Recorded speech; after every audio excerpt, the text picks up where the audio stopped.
Halo teman-teman investor, apa kabar semuanya? Kembali lagi bersama saya, Rifan Kurniawan. Dan di video kali ini, saya ingin membahas satu topik yang penting banget bagi seorang investor, yaitu mengenai valuasi saham. Nah, apa itu valuasi saham? Apa pentingnya valuasi saham bagi seorang investor? Dan apakah semua emiten yang ada di indeks harga saham gabungan ini cara valuasinya sama? Kalau kalian penasaran, stay tune terus di video ini.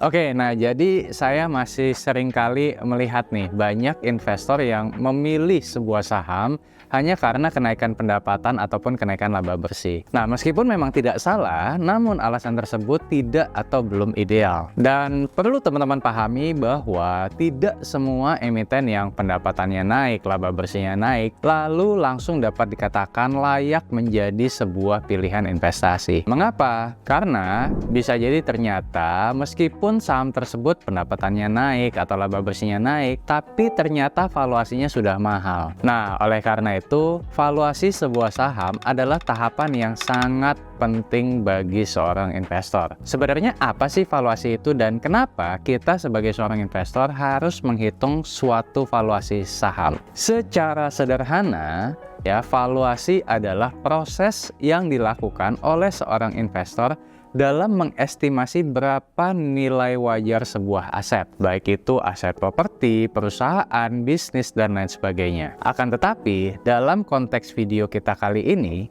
aset yang dimaksud adalah saham. Jadi, secara sederhana, melalui proses valuasi ini, kita sebagai investor ingin mengetahui apakah harga saham yang akan kita beli masih dapat dikatakan murah atau sebaliknya sudah mahal. Tentu, sebagai seorang value investor, kita tidak ingin membeli saham yang valuasinya sudah mahal dan pastinya ingin membeli saham yang undervalue dong. Nah, oleh karena itu sangat penting bagi seorang investor untuk dapat melakukan proses valuasi untuk menentukan berapa nilai wajar atau intrinsic value sebuah saham. Nah, apabila kita dapat menemukan saham yang saat ini jauh di bawah nilai intrinsiknya, maka peluang untuk mendapatkan profit multi-bagger hingga ratusan persen semakin terbuka lebar. Salah satu contoh profit multi-bagger yang pernah saya dapatkan belum lama ini adalah di saham PT Bank Indonesia atau BBNI, di mana waktu itu saya masuk kurang lebih di harga sekitar 4.800-an, sementara ketika saya menghitung nilai intrinsiknya, BBNI ini ada di kisaran 9.500 hingga Rp10.000 per lembar saham.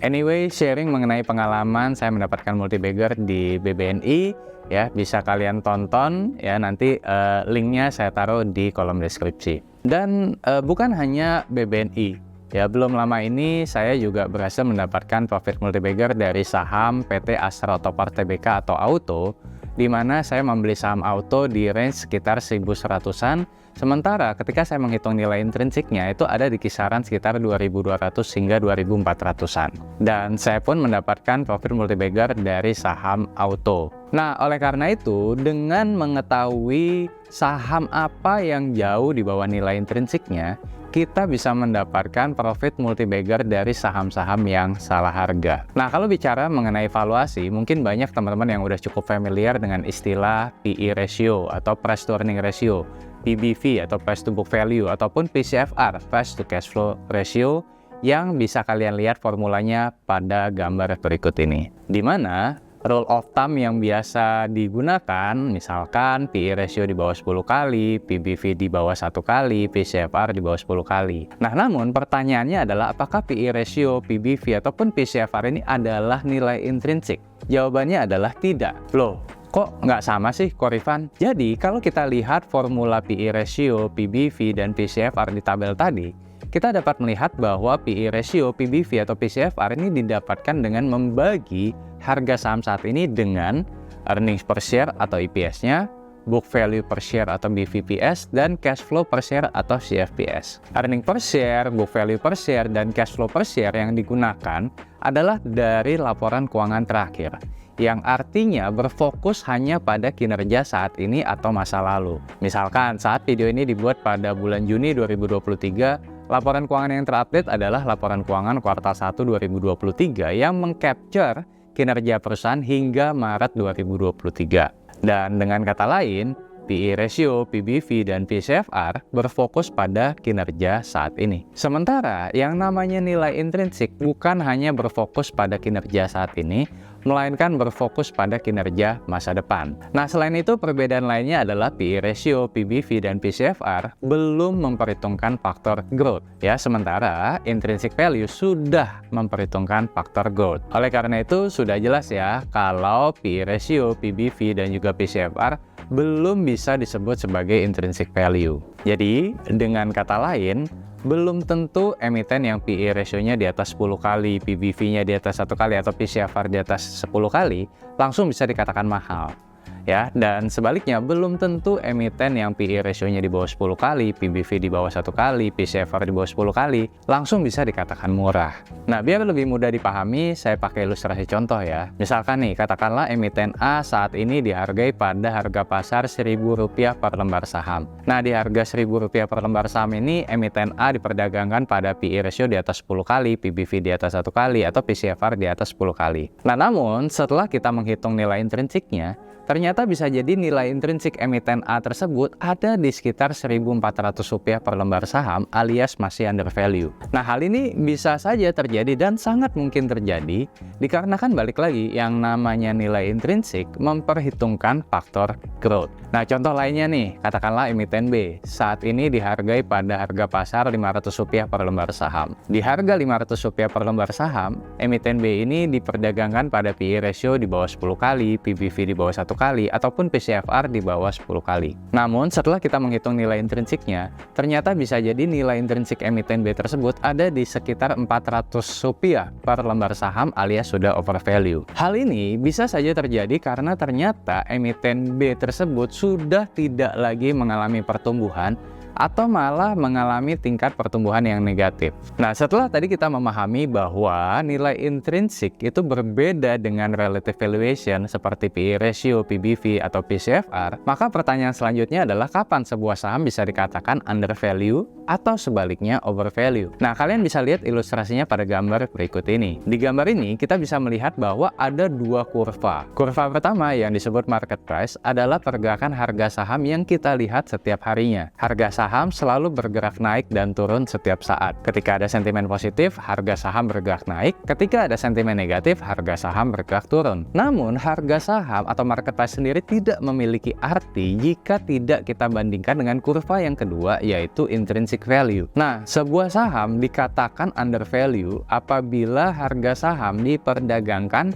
di bawah nilai intrinsiknya. Sementara sebuah saham dikatakan overvalue apabila harga saham diperdagangkan di atas nilai intrinsiknya. Gap antara market price dengan intrinsic value ini disebut dengan margin of safety. Nah, semakin besar margin of safety, maka semakin undervalue atau semakin terdiskon emiten tersebut. Saya sendiri menetapkan kategori layak investasi apabila sebuah saham telah memberikan margin of safety minimal banget 30%. Setelah kita memahami kapan sebuah saham dikatakan undervalue dan sebaliknya overvalue, maka pertanyaan selanjutnya adalah bagaimana cara memvaluasi atau menghitung nilai intrinsik sebuah saham. Nah, dalam menghitung nilai intrinsik, seorang investor bisa menggunakan berbagai sudut pandang atau perspektif, tergantung dari karakteristik si perusahaan yang akan dianalisa. Secara umum, ada 6 perspektif yang digunakan oleh seorang investor dalam menilai valuasi atau menghitung nilai intrinsik sebuah saham. Nah, perspektif yang pertama adalah dengan melihat seberapa besar laba bersih yang dihasilkan sebuah perusahaan. Perspektif kedua adalah dengan melihat seberapa besar equity atau nilai buku yang dimiliki oleh sebuah perusahaan. Perspektif ketiga adalah dengan melihat seberapa besar kemampuan perusahaan untuk mengembalikan modalnya. Perspektif keempat adalah dengan melihat seberapa besar free cash flow atau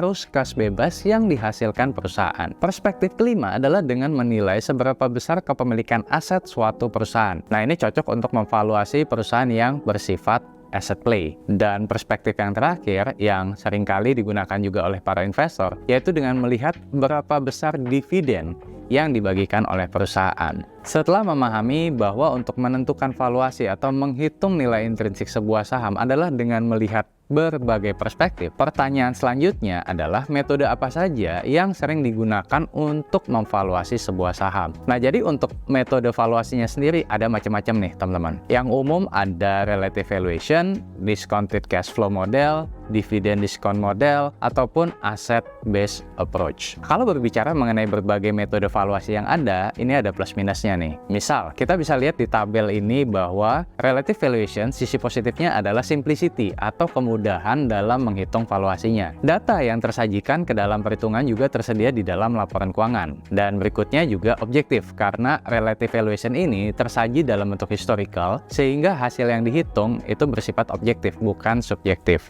Nah, namun kelemahan dari relative valuation adalah berfokus kepada pencapaian masa lalu daripada pencapaian masa depan. Dan kelemahan yang kedua adalah relative valuation ini bisa berbeda nih antara sektor yang satu dengan sektor yang lainnya. Nah, kita lanjut ke discounted cash flow. Sisi positifnya adalah DCF ini bisa digunakan untuk perusahaan yang membagikan dividen ataupun tidak membagikan dividen, karena fokusnya adalah di pencapaian cash flow perusahaan. Dan ini bisa diaplikasikan ke hampir semua perusahaan yang memiliki positif cash flow. Sedangkan negatif side-nya adalah DCF ini relatif lebih kompleks atau rumit karena data yang dibutuhkan tidak selalu tersaji di dalam laporan keuangan, tapi ada asumsi-asumsi lain yang kita butuhkan. Dan DCF model ini juga subjektif karena asumsi-asumsi tadi. Sementara kita tahu bahwa asumsi-asumsi yang digunakan untuk tiap investor itu bisa berbeda-beda nih. Nah, makanya kenapa dikatakan tingkat subjektivitas pada valuasi DCF ini terbilang tinggi. Selain itu, DCF juga tidak bisa digunakan untuk emiten yang memiliki negatif cash flow. Nah, model yang berikutnya ini ada yang namanya DDM atau Dividend Discount Model. Kelebihannya apa? Sama halnya dengan relative valuation, data untuk menghitung valuasi dari DDM ini tersaji dalam laporan keuangan serta lebih simpel dalam perhitungannya. Nah, negatif side-nya adalah ya tadi, karena memperhitungkan dividen, maka dari itu perusahaan yang bisa dihitung dengan valuasi ini adalah perusahaan yang rutin membagikan dividen. Nah, sementara kan ada banyak nih perusahaan yang tidak membagikan dividen atau ya tidak konsisten membagikan dividen. Ya, tidak bisa dihitung. Dan kelemahan yang berikutnya adalah sensitivitasnya valuasi DDM ini terhadap asumsi growth yang digunakan. Jadi kalau misalkan asumsi growth-nya salah, ya bisa keliru hasilnya. Dan yang terakhir adalah asset based approach. Nah, jadi asset based approach ini cocok untuk perusahaan dengan kepemilikan aset dengan sumber daya yang besar atau istilahnya asset play. Ya, contohnya apa? Misalkan properti. Nah, kelemahannya adalah ya menilai aset dari land bank properti itu agak sulit ya. Apalagi kalau kita bukan orang properti. Ya, jadi kita hanya bisa melihat dari penyampaian manajemen perusahaan ya mengenai berapa nilai asetnya, dan ya juga kurang cocok untuk saham-saham atau perusahaan-perusahaan yang memiliki intangible asset atau aset yang tidak berwujud dalam jumlah besar. Nah, karena pendekatan atau metode valuasinya beragam, maka kita tidak bisa menyamaratakan satu metode untuk semua karakteristik perusahaan. Nah, sampai di sini ya kalian sudah memahami ya mengenai apa itu valuasi, mengapa seorang investor perlu menguasai cara valuasi, perbedaan ya antara relative valuation tadi PE ratio, PBV, PCFR dengan intrinsic value. Kemudian tadi juga kita udah bahas ya macam-macam metode valuasi dan lain sebagainya. Nah, cuma saya nggak mungkin untuk menjelaskan satu persatu metode valuasi tersebut secara detail di sini karena butuh penjelasan yang panjang dan detail ya mengenai langkah-langkah atau step by step dalam melakukan valuasi atau menghitung nilai intrinsik saham. Nah, tapi kabar baiknya adalah kalau misalkan kalian tertarik untuk mempelajari lebih lanjut mengenai valuasi dan cara menghitung intrinsic value sebuah saham, nah saya dan teman-teman di RK Team dalam waktu dekat ini akan mengadakan kelas yaitu Valuation Class Intrinsic Value for Multi-Bagger Profit. Nah, di dalam valuation class ini kita akan membahas step by step cara memvaluasi dan menghitung nilai intrinsik sebuah perusahaan dengan berbagai metode valuasi yang kita gunakan. Di mana nantinya kita akan menggunakan berbagai metode yang berbeda-beda untuk setiap masing-masing karakteristik perusahaan, mulai dari slow growers company, stalwarts company, fast growers company, cyclical companies, turnaround companies, asset place company, technology company,